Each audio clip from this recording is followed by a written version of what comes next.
Good morning students.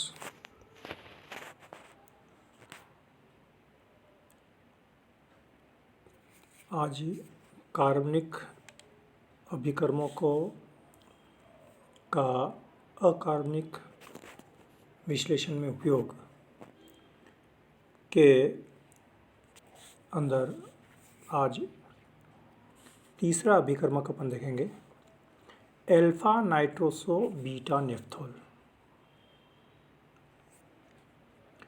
जैसा कि हम जानते हैं ये पोजीशन होती है इसमें अल्फ़ा, और ये जो OH वाली पोजीशन है ये कहलाती है बीटा।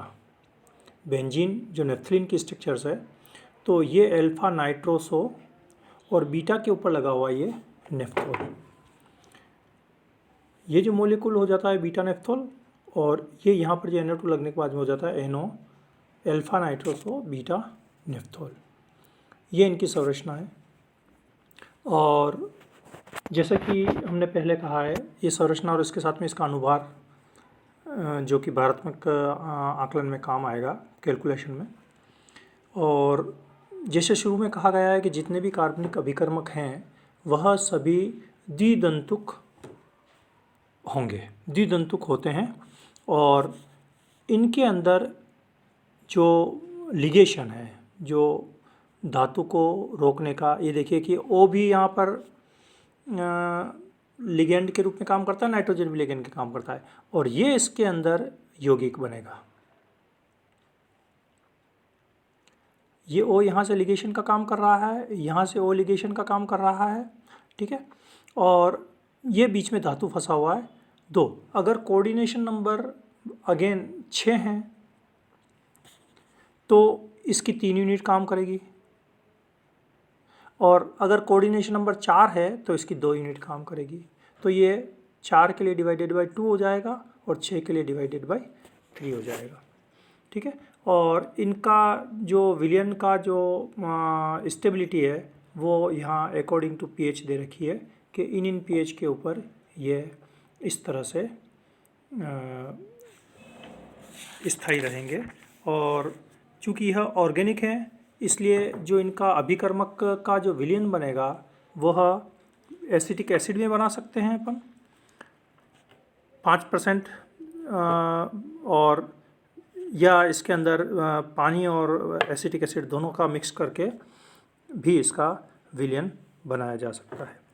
अगर पानी इसके अंदर डालेंगे तो इसको तुरंत यूज़ करना पड़ेगा, क्योंकि इसका थोड़ा सा अस्थायीपन हो जाता है। अल्फा नाइट्रोसो बीटा नेफ्थोल जो है वह कोबाल्ट के लिए विशिष्ट है।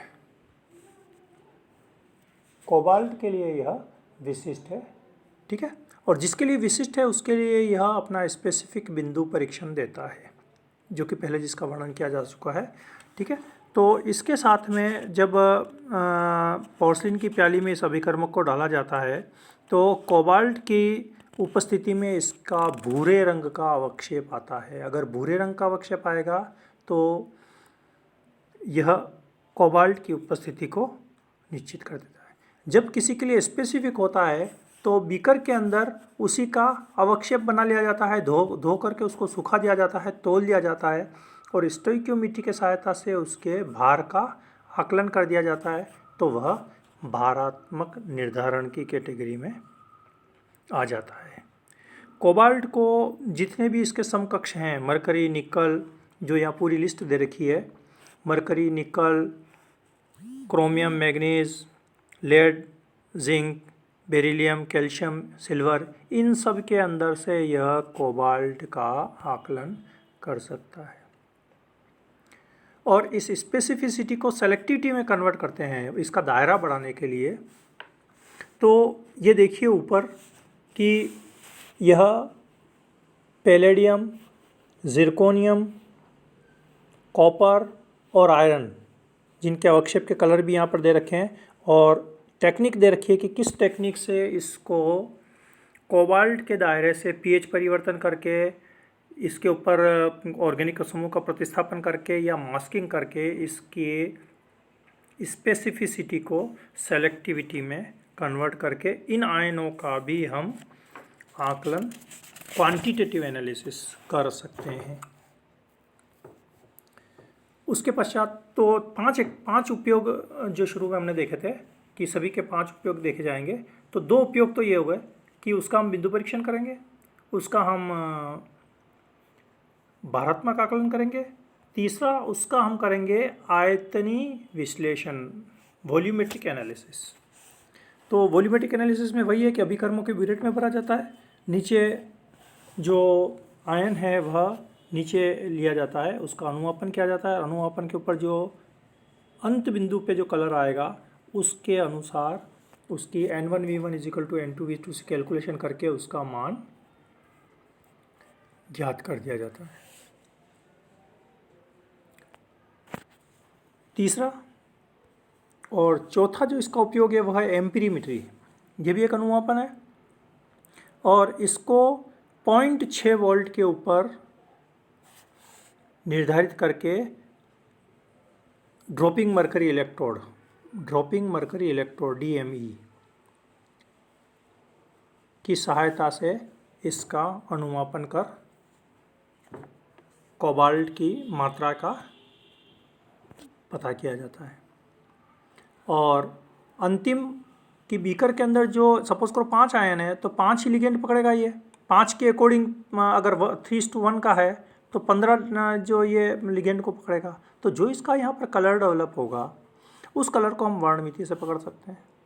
अगर यही आयन 7 है तो यहाँ पर 7 की जगह 3 के अनुपात में ये 21 को पकड़ेगा तो कलर क्या हो जाएगा, थोड़ा सा गाढ़ा हो जाएगा, कलर चेंज हो जाएगा, कंसंट्रेशन बढ़ जाएगी।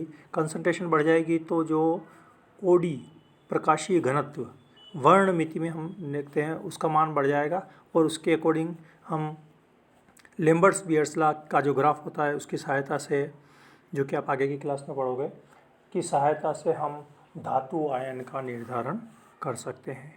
तो ये 5 टेक्निक हमेशा सब में मिलेगी अपने को और उसके अकॉर्डिंग सभी का कार्बनिक अभिकर्मक जो हमको दिया गया है वह किसके लिए स्पेसिफिक है, किसके लिए सेलेक्टिव है का अध्ययन हम करेंगे, उसके आकलन का। Thank you.